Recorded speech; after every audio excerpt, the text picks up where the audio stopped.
Intégral Bourse, premier quart d'heure de cotation à New York. Avec Grégory Volokin qui nous attend toujours chez Mescart Financial Service. Les cotations ont démarré et pour le moment, on se cherche toujours un petit peu du côté de New York, Grégory ?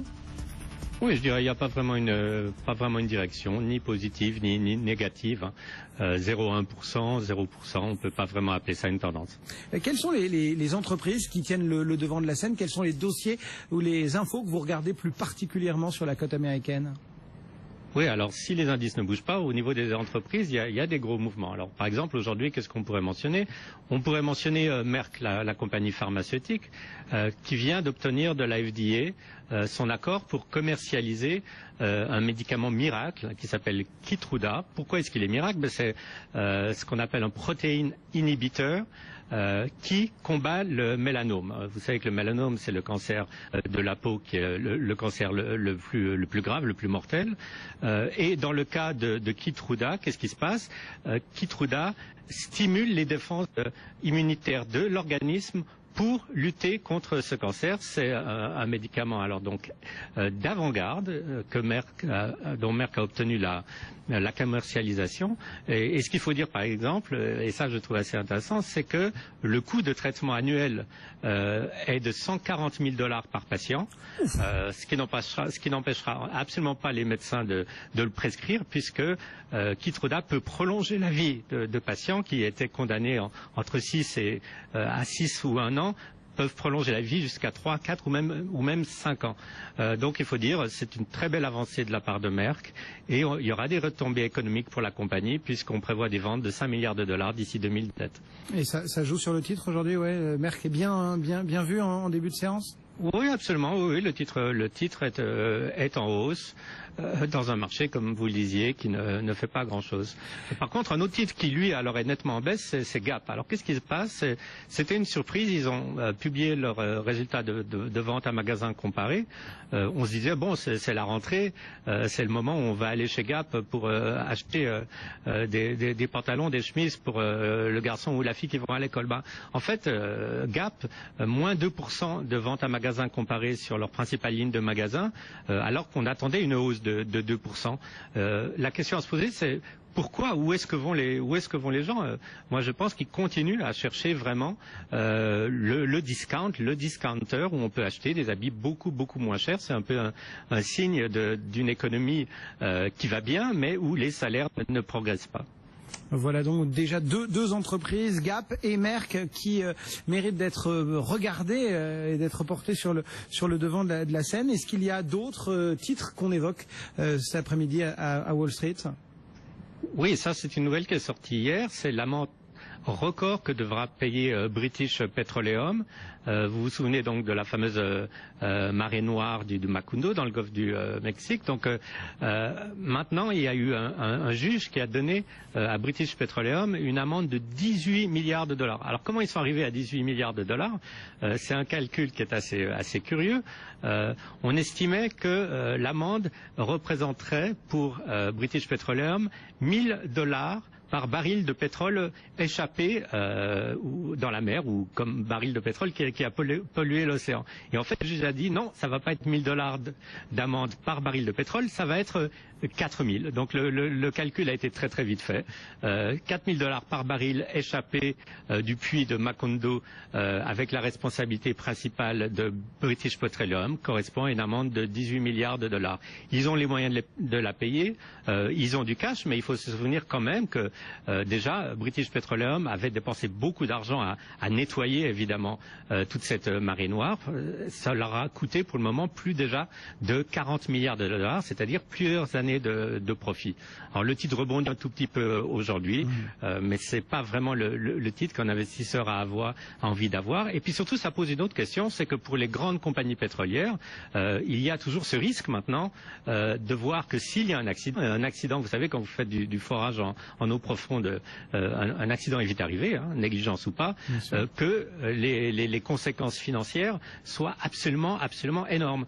Donc, à mes yeux, moi je réfléchis un peu, je me dis que peut-être que ça va un peu freiner la prise de risque des foreurs qui vont chercher du pétrole dans des zones assez exposées, comme justement le forage en eau profonde. Ça veut dire que ça pourrait rejaillir à New York sur les compagnies pétrolières, sur tout le compartiment parapétrolier?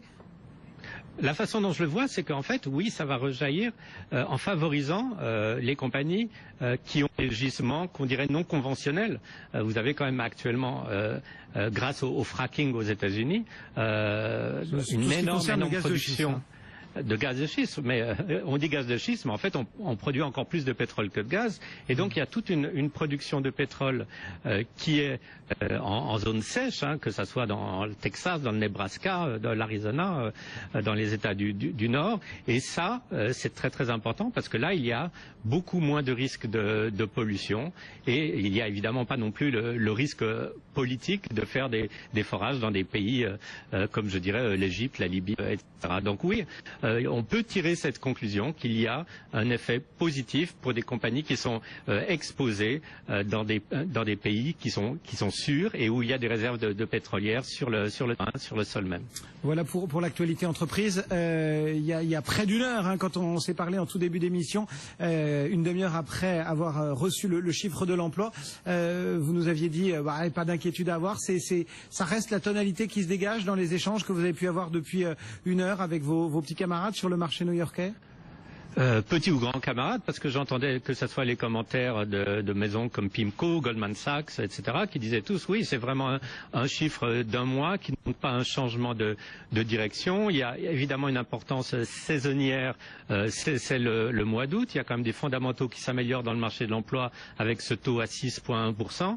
Et le commentaire surtout, c'est que, en fait, le seul effet d'un chiffre comme ça, c'est que ça peut un peu freiner les ardeurs de la Fed, si ardeur il y a, pour procéder à une hausse des taux trop rapidement l'année prochaine. Merci beaucoup pour toutes ces observations. Donc Grégory Volokin qui nous répondait depuis New York et Mescart Financial Service, l'emploi américain en tout cas, qui n'a pas eu d'effet sur la parité euro-dollar. On n'est même pas revenu au-dessus du $30 et on est toujours à 1,2968. BFM Business, Intégral Bourse, 15h, 18h, la bourse en temps réel.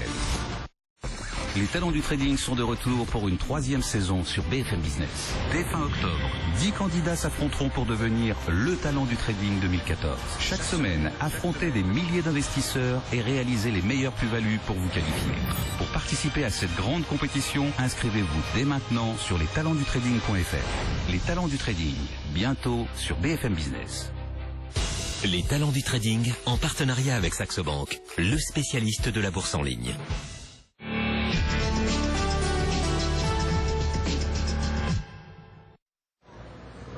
Investir en bourse, c'est savoir saisir les opportunités.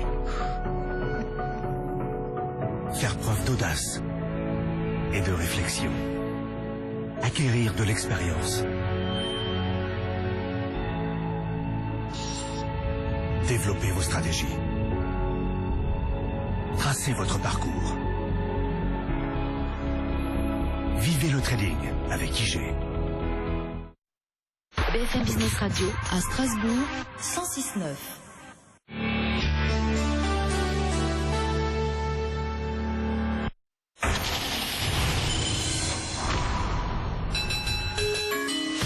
Le marché parisien qui, pour le moment, fait du surplace, moins 0,1%. On a un petit peu du mal à dessiner la tendance. Il faut dire que tout le monde lorgnait depuis le début de la journée vers les indices américains, les réactions au marché de l'emploi qu'on attendait tout de même assez tranchées. Et il n'en est rien pour le moment. New York reste sur son niveau de clôture d'hier soir, moins 0,06% pour le Dow Jones, plus 0,05% pour le Nasdaq.